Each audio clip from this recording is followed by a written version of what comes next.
Hi friends, तो कैसे हैं आप लोग। और आपके परीक्षा बस और कुछ घंटे बच चुके हैं आपकी परीक्षा के। आपकी परीक्षा के लिए आपको बहुत सारा शुभकामनाएं एवं बधाइयाँ। जाइए और एग्ज़ाम में आप अच्छा से लिख कर आइए और अपना रिजल्ट में बेहतर अंक प्राप्त। तो दोस्तों, आज आपके लिए मैं लेकर आया हूँ 10 ऐसे क्वेश्चन जो आपकी कल जो होने वाली फिजिक्स की परीक्षा में आने की संभावना है। ठीक है, तो पहला नंबर 1 पे क्वेश्चन हमारा है, क्रांति कोण क्या है। ठीक है, तो उत्तर में लिखिएगा, क्रांति कोण सघन माध्यम में वह आपतन कोण जिस पर अपवर्तित कोण का मान 90 डिग्री हो जाए क्रांति कोण कहलाता है। क्या लिखेगा उत्तर में, क्रांति कोण सघन माध्यम में वह आपतन कोण जिस पर अपवर्तित कोण का मान 90 डिग्री हो जाए क्रांति कोण कहलाता है। ठीक है, शर्त में लिखिएगा, प्रकाश की किरण को सघन माध्यम से विरल माध्यम में जाना चाहिए। प्रकाश की किरण को सघन माध्यम से विरल माध्यम में जाना चाहिए। दूसरा में क्या लिखेगा, अपवर्तन कोण 90 डिग्री होना चाहिए। क्या लिखेगा, अपवर्तन कोण को 90 डिग्री होना चाहिए। ये हमारा था क्रांति कोण क्या है। दूसरा नंबर में क्वेश्चन हमारा है, डोपिंग क्या है।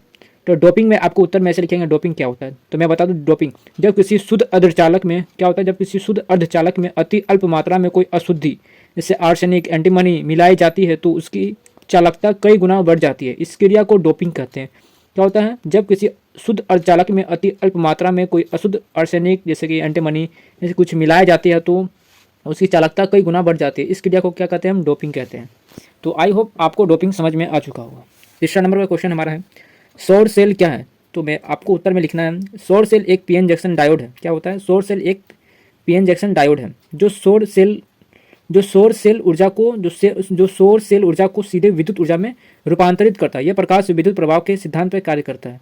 क्या लिखना है आपको, सौर सेल एक पीएन जंक्शन डायोड है जो सौर सेल ऊर्जा को सीधे विद्युत ऊर्जा में रूपांतरित करता है। यह प्रकाश विद्युत प्रभाव के सिद्धांत पे आधारित होता है।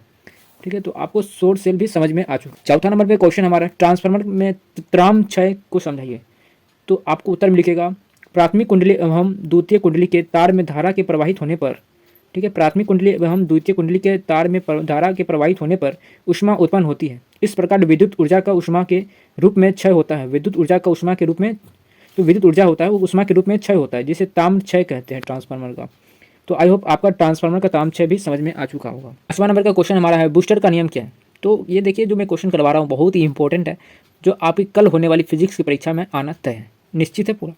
तो बूस्टर का नियम क्या है, पारदर्शी माध्यम के लिए ध्रुवन कोण की स्पर्शी की ज्या अपवर्तनांक के बराबर होता है। क्या होता है, पारदर्शी माध्यम के लिए ध्रुवन की स्पर्शी की ज्या मतलब होता है साइन, अपवर्तनांक के बराबर होता है, जया अपवर्तनांक के बराबर होता है। इस नियम को ही ब्यूस्टर का नियम कहते हैं। म्यू बराबर 10 IP ऐसा लिख दीजिएगा, आपको 2 नंबर मिल जाएगा। ठीक है, परावैद्युत पदार्थ किसे कहते हैं। आज का 6ठा नंबर का क्वेश्चन हमारा है, परावैद्युत पदार्थ किसे कहते हैं। तो उत्तर में लिखिएगा आप, इससे विद्युत धारा का प्रवाह नहीं होता है। परावैद्युत पदार्थ से विद्युत धारा का प्रवाह नहीं होता है, लेकिन इसके ऊपर विद्युत का प्रभाव होता है। इसके ऊपर से विद्युत का प्रभाव होता है, इसमें विद्युत का प्रभाव नहीं होता, मगर इससे ऊपर विद्युत का प्रभाव होता है। तो हमारा 6ठा नंबर का क्वेश्चन था आज का।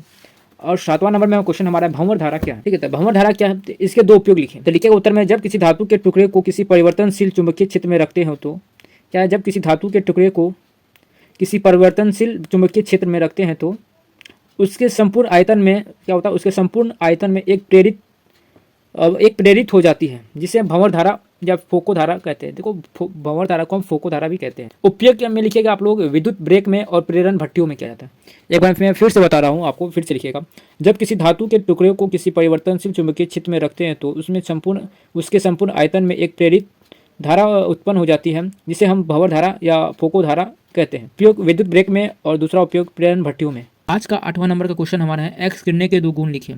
तो आपको 1 नंबर में लिखना है, इनकी तरंगदैर्घ्य अत्यंत कम, मतलब कितना होता है, 1 एंगस्ट्रॉम से 100 एंगस्ट्रॉम तक के बीच में होता है किरणें के, एक्स किरणें। ठीक है, इनकी तरंगदैर्घ्य अत्यंत कम 1 एंगस्ट्रॉम से 100 एंगस्ट्रॉम के बीच होता है। दूसरा में लिखिएगा, इनकी वेदन क्षमता बहुत अधिक होता है। 8वां नंबर क्वेश्चन हमारा डन।